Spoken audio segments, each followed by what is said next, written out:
Everyone assumed the thunder outside the hangar was just the jet engines warming. Up until two F-22 Raptors broke through the clouds like guardians summoned by her heartbeat. And in that instant, Richard Stanton realized his niece wasn't someone he could humiliate without consequences. Sophia had walked into her uncle's private hangar believing maybe this time he would treat her like family. She was wrong. Fatally wrong for his pride. The hangar smelled of jet fuel, cold metal, and old arrogance. Richard stood beside his massive private jet, wearing the kind of navy blue suit that screamed power to anyone insecure enough to be impressed by it. Gold cufflinks, slicked back silver hair, hands folded like a king waiting to judge a servant. He didn't bother greeting her. He didn't bother pretending. His eyes scanned her worn gray hoodie, fitted jeans, the small backpack she always carried. And he smirked. "So that's what you chose to wear?" Richard said loudly enough for nearby workers to hear. "On my jet?" Before Sophia could answer, a couple of hangar workers paused mid-step, sensing the change in atmosphere. Even the engines idling behind them seemed to quiet down. Listening, she swallowed the sting. "I didn't know there was a dress code," she replied softly. Richard chuckled, dripping with superiority. "People like you never do." Those words hit her harder than they should have. Growing up in foster homes, eating donated school lunches, wearing clothes 2 years out of style, she had spent her whole life hearing what people like you meant. Still. She tried walking toward the jet's staircase, but Richard raised a hand. "Stop." The hangar froze. "My passengers follow my rules," he declared. "And rule number 1 is respect. Something you've never shown me." Workers exchanged glances. Uncomfortable. A subtle breeze swept through the hangar, lifting dust and stirring the smell of fuel. Sophia tightened her grip on her backpack. "What do you want me to do?" she asked. Richard leaned close enough that she could smell the cologne of men who never questioned their own power. "Apologize," he said, "for embarrassing me. For showing up like a charity case. I invited you so the board could see why. I never involve you in family business." A charity case. The words stabbed deeper than any insult. Suddenly, the ground trembled. A faint vibration. Barely a whisper. But Sophia felt it before anyone else. A subtle shift in the air pressure. Like the sky taking a deep breath, a mechanic frowned. "Do you hear that?" Richard turned, annoyed. "Hear what?" Another tremor rippled through the concrete floor. Tools rattled on a metal cart. A clipboard fell with a loud slap. Then a rumble. Deep, rolling, ancient, like thunder forging its way across steel. A mechanic bolted toward the hangar door. "Oh my God." 2 massive shadows slid across the roof. Sophia's breath hitched. Richard shielded his eyes. "What the?" And then, slicing through the golden-orange sunset, came 2 F-22 Raptors, wings angled in perfect formation. Predators of the sky. Their engines ripped the air as they dipped lower, sending wind rushing through the hangar like a wave.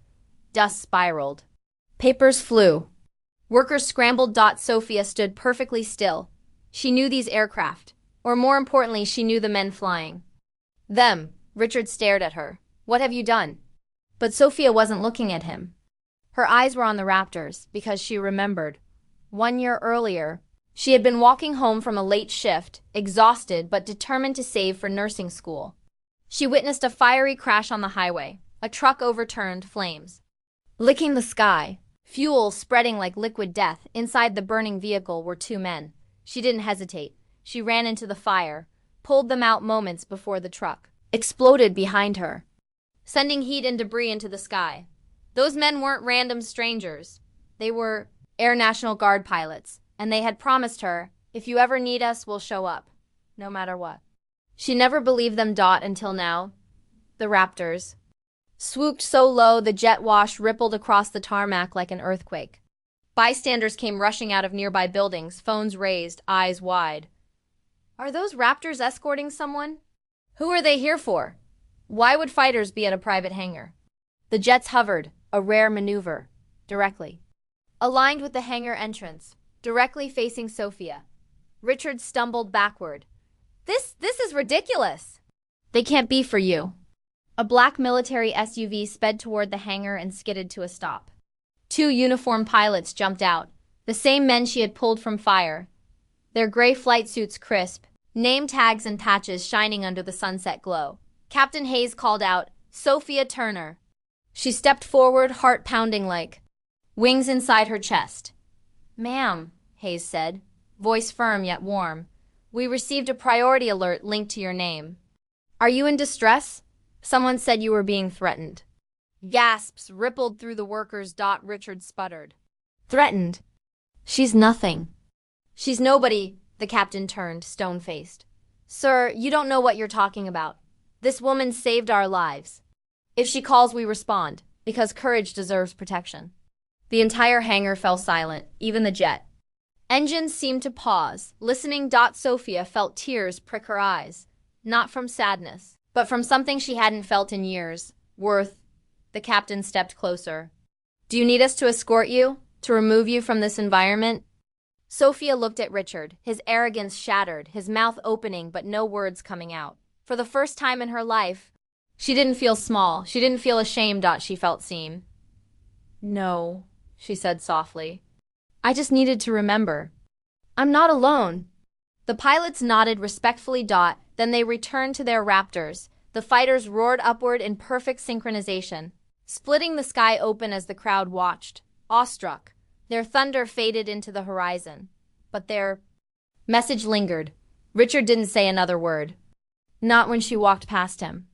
Not when she climbed into the jet. Not even when the crew looked at her differently, with admiration instead of dismissal. Because some silences are louder than any roar. And her silence, in that moment, was victory because courage doesn't evaporate. It waits for the moment you finally choose yourself. Just like the thunder that returned for her that day. Asterisk if you enjoyed this story. Let me know in the comments. I read every single one.